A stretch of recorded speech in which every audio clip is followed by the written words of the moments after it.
हर साल भारतीय जनता पार्टी और आरएसएस 25 जून को देश भर में आपातकाल को लेकर शोर मचाता है।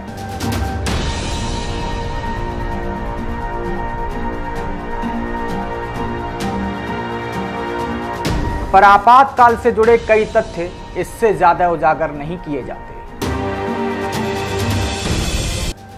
कम ही लोगों को पता होगा कि आपातकाल के दौरान आरएसएस ने तत्कालीन प्रधानमंत्री इंदिरा गांधी से कुछ मुद्दों पर समझौता किया था।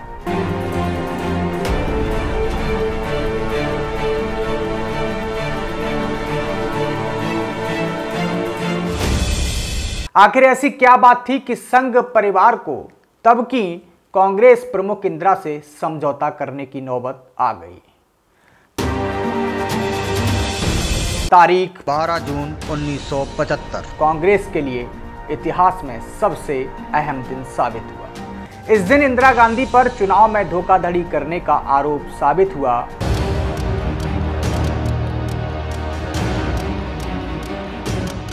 और इलाहाबाद हाई कोर्ट ने इंदिरा का चुनाव अवैध घोषित कर दिया और उन्हें 6 साल के लिए राजनीति से दूर कर दिया।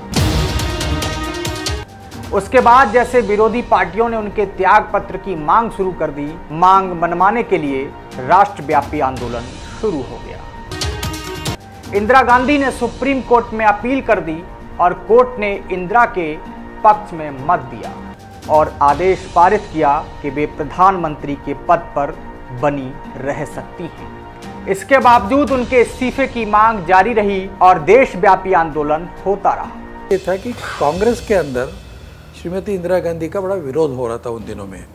बहुत से लोगों ने कांग्रेस में ही विरोध किया उनको। अब कांग्रेस के अंतर्गत जब विरोध हुआ तो उस विरोध को शांत करने के लिए और उस विरोध के खिलाफ में उन्होंने आपातकाल की घोषणा की। आपातकाल की घोषणा करते ही जो कांग्रेसी श्रीमती गांधी के विरोध में थे वो भी चुप हो गए और जो कांग्रेसी चुप नहीं हुए उनको जेल में डाल दिया। जैसे मोहन धरिया है, बाकी चंद्रशेखर हैं, ऐसे अनेक लोगों को फिर जेल में डाला गया। परंतु उन दिनों में जो लोग जेल में थे उनमें से आरएसएस के लोग बहुत ज़्यादा थे। अब आरएसएस पर जो बैन लगाया था वो इसीलिए लगाया क्योंकि श्रीमती इंदिरा गांधी को ऐसा लग रहा था कि ये सारा जो उनके खिलाफ जो कुछ भी हो रहा है वो आरएसएस के कारण हो रहा है। ये अभियान इतना उग्र हुआ कि देश भर में कई जगह हिंसाएं होने लगी। इंदिरा विरोधी अभियान में जनसंघ, समाजवादी और राष्ट्रीय स्वयंसेवक संघ यानी आरएसएस भी शामिल हो गया।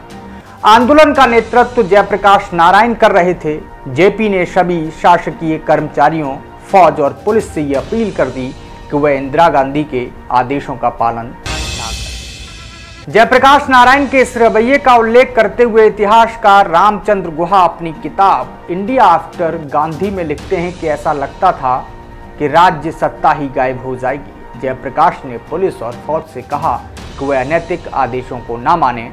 शायद इसके चलते इंदिरा गांधी के सामने कोई अन्य विकल्प नहीं था और उन्हें आखिरकार आपातकाल लागू करना पड़ा। आपातकाल लागू होने के बाद कई लोगों की गिरफ्तारियां भी हुईं। जिन लोगों की गिरफ्तारियां हुईं उनमें राष्ट्रीय स्वयंसेवक संघ के तब के सर संघचालक मधुकर दत्तात्रेय देवरस भी शामिल थे। स्वतंत्रता संग्राम में इनका कोई योगदान नहीं था, आरएसएस का कोई योगदान नहीं था। उन्होंने ब्रिटिशों की चापलूसी की, इन्होंने ब्रिटिशों के साथ हाथ मिलाया और स्वतंत्रता संग्राम के संघर्ष को विरोध करने की बात की, जो 1942 का हो या अन्य सभी हो, तो इनकी विरोध की भूमिका रही है। और इसी वजह से अब दिखाने की कोशिश हो रही है कि इमरजेंसी के वक्त कहीं ना कहीं हम देश के लिए प्रोटेस्ट कर रहे थे। और जहाँ तक बात है ये दोनों स्वतंत्रता संग्राम हो या इमरजेंसी की प्रोटेस्ट, इनकी तुलना ही नहीं हो सकती।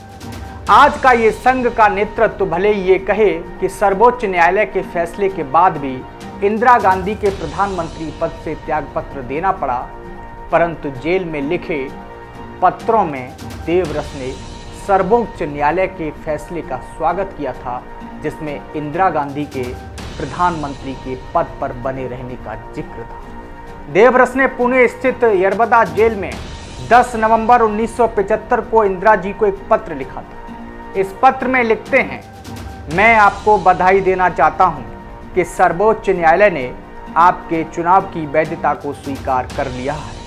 इन शब्दों से स्पष्ट होता है कि संघ परिवार प्रमुख ने इंदिरा गांधी के चुनाव संबंधी फैसले को उचित माना था। देवरस ने जेल में कई और पत्र भी लिखे, इंदिरा गांधी जी को लिखे थे और कुछ खत आचार्य विनोबा भावे को भी लिखे गए। इंटरनल सिक्योरिटी को धोखा है, ये या तो साबित होना चाहिए या फिर ये कहना चाहिए कि जिन लोगों पर ये आरोप लगाया कि इंटरनल सिक्योरिटी के लिए वो लोग धोखाधयक हैं, उन पर केस करना चाहिए।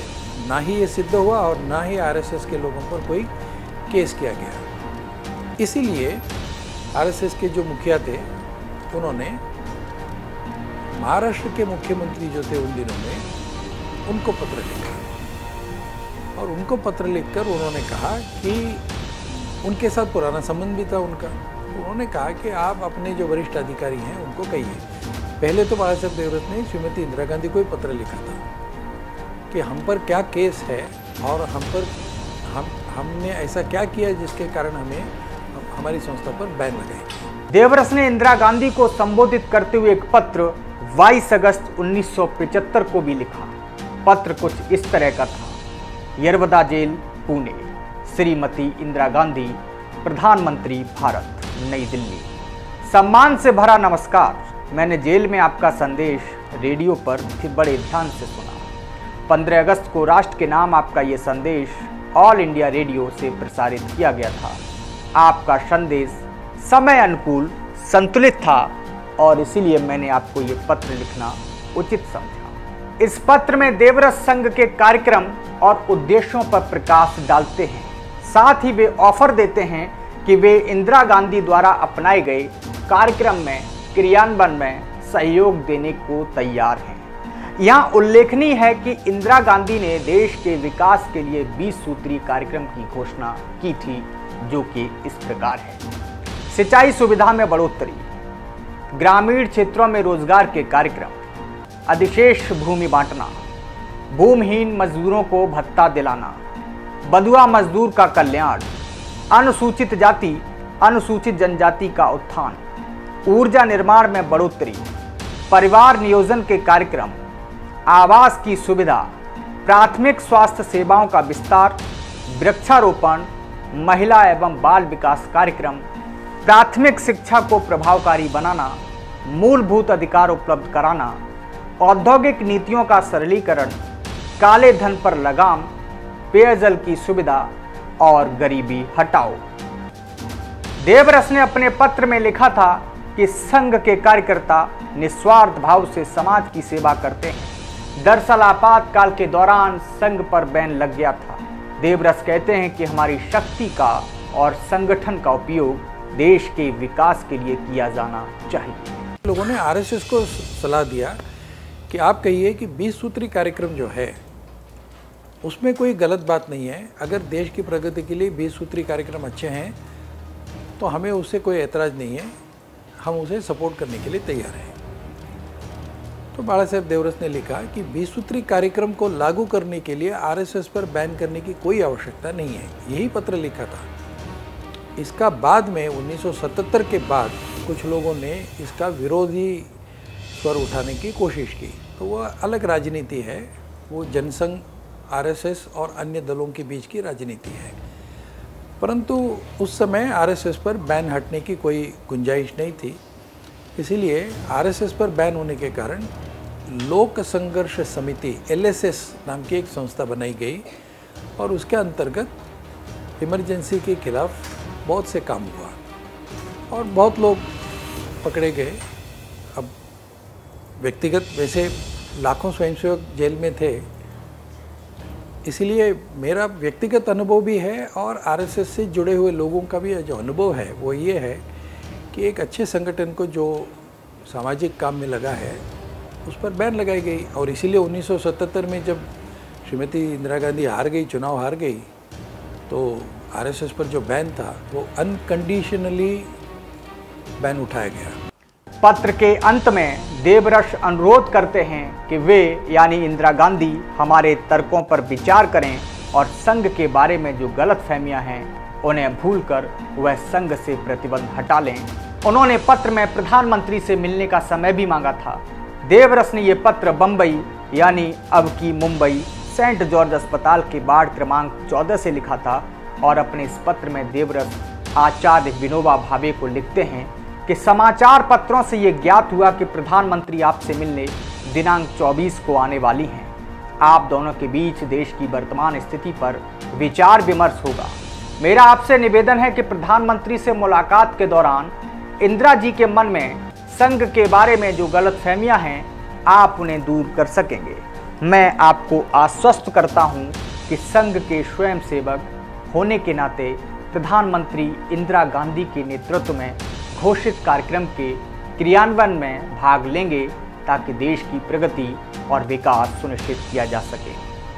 देवरस के इन पत्रों से स्पष्ट होता है कि वे इंदिरा गांधी के कार्यक्रम और उनके नेतृत्व को स्वीकार करने के लिए तैयार हैं, बशर्ते आरएसएस पर लगा प्रतिबंध इंदिरा गांधी हटा दें। इन पत्रों से यह भी स्पष्ट होता है कि उन्हें आपातकाल से जो आपत्ति थी वह सिर्फ इसलिए थी कि संघ पर प्रतिबंध लगा दिया गया था। इन पत्रों से यह भी स्पष्ट है कि देवरस को इंदिरा गांधी द्वारा भेजी हुई 20 सूत्रीय कार्यक्रम की सूची स्वीकार थी। इंदिरा को लिखे पत्र में देवरस ने यह भी स्पष्ट करते हुए कहा कि जो आंदोलन जयप्रकाश नारायण ने गुजरात और बिहार में किया था उसका संघ से कोई लेना देना नहीं है। इस प्रकार से संघ ने जयप्रकाश नारायण से किनारा कर लिया। अगर यह वीडियो फेसबुक पर देख रहे हैं तो इस वीडियो को ज़्यादा से ज़्यादा शेयर करें, लाइक करें, कमेंट करें और यूट्यूब पर देख रहे हैं तो हमें सब्सक्राइब करें और ट्विटर पर हमें फॉलो करें। मिलते हैं ऐसी एक पॉलिटिकल स्टोरी के साथ, तब तक के लिए शुक्रिया, नमस्कार, धन्यवाद।